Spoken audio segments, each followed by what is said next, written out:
Questions for reflection.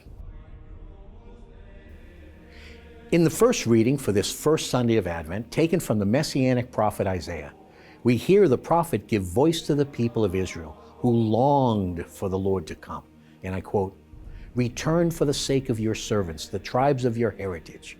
We've long been like those you do not rule, people who do not bear your name. Oh, that you would tear the heavens open and come down. In your presence, the mountains would quake," end quote. As Christians, we know he did tear the heavens and came down into our midst in the person of his beloved Son, Jesus Christ, whose saving death was followed by an earthquake. But we now await his return and look for all the ways he comes to us daily. That is what Advent is all about. The Apostle Paul tells the Corinthians to live ready, always looking for the return of the Lord, and they did. In fact, a favorite prayer of theirs concludes the last book of the Bible, Maranatha, an Aramaic word meaning "Come, Lord Jesus." Are we living ready? Advent is a great time of conversion, which can help us to learn what that really means. On this first Sunday of Advent, many of the Christian faithful will bring the Advent candles out of storage and set them in a wreath.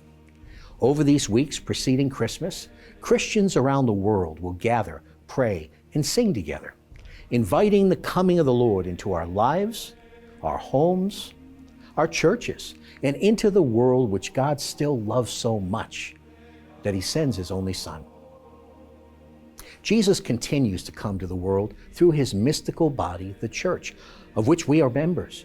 Jesus is the head of the body. And as St. Augustine proclaimed in a sermon, and I quote, "The body as a unity cannot be separated from the head," end quote. The word Advent is derived from Latin words advenio or adventus, which both signify a coming. It's a liturgical season in the church, which has birthed customs and practices meant to be filled with and fueled by living faith. And when they are, they can form a framework, a pattern that moves us forward in the process of continual conversion. That is what the Christian life is all about. We're always invited to begin again and again and again and again. Look at 2 Corinthians 5:17. The promise of a new beginning is the message Christians bring to an age staggering in existential sadness. And the Advent candles we light symbolize Jesus Christ, the true light, which can dispel the dreariness of an age which has lost hope. The message we proclaim during this wonderful season is that the Lord is always coming for those who look for him.